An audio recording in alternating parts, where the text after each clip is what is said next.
Hello friends, এখন দেখো আমি আমার এই বাড়ির পাশে এই জায়গাটিতে পেঁয়াজ চারা লাগিয়েছিলাম। তো সেই পেঁয়াজ গাছ বেরিয়ে গেছে। তো এটাতে উনুনের যে ছাই বা পাস সেটাই দেখো ছড়িয়েছি। তো এটা ছড়ানোর পর মাটিটা একটু কোনো কিছু দিয়ে আর কি করতে হয় আর কি। তো সেই কাজটাই করছি এখন। দেখো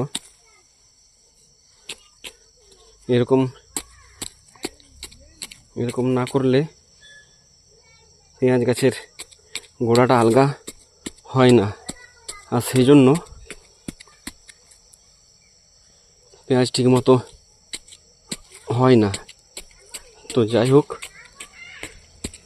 মাটিটা এখন খুঁড়ছি আর কি।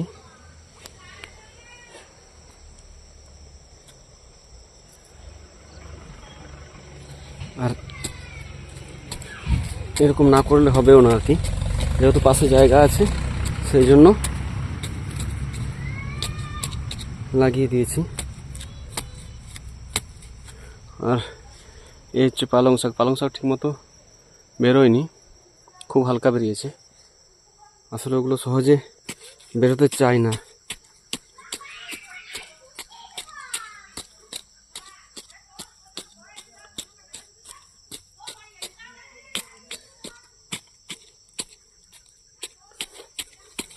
প্রায় সন্ধে হয়ে এসেছে, সন্ধে ঠিক না, এখন একটু বেলা আছে। তো মাটিটা খোঁড়া হয়ে গেলে জল দিতে হয়। এই যে পাইপ ফেলা আছে,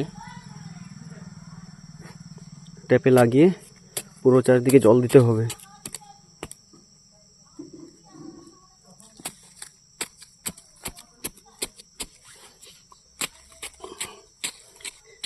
যদি কেউ এরকম পেঁয়াজ চারা লাগিয়ে থাকো তো ঠিক এভাবেই যত্ন করবে।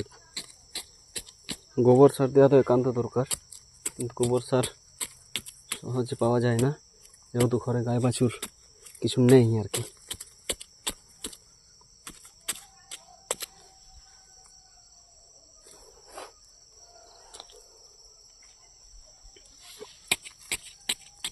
কেউ যদি গোবর সার দিতে চাও বলতে পারো, নিয়ে আসতে পারি। ফ্রিতে, কিন্তু পয়সা দিতে পারবো না। পেঁয়াজ হলে ঠিক বাড়িতে পৌঁছে দেব।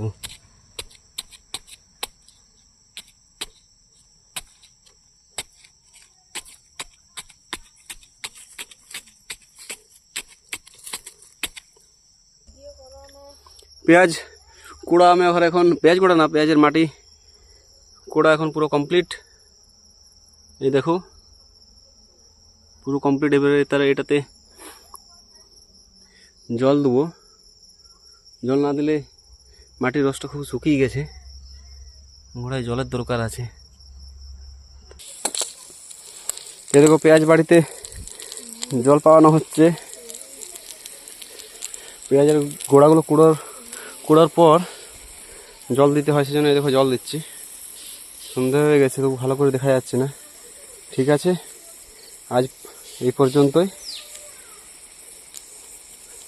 পরে আরও ঠিক ভিডিও রেডি করে দেখাবো। ঠিক আছে, আজ এই পর্যন্তই। ভালো থেকো সবাই, আর লাইক শেয়ার কমেন্ট অবশ্যই করতে কিন্তু ভুলবে না। ঠিক আছে, রাখলাম।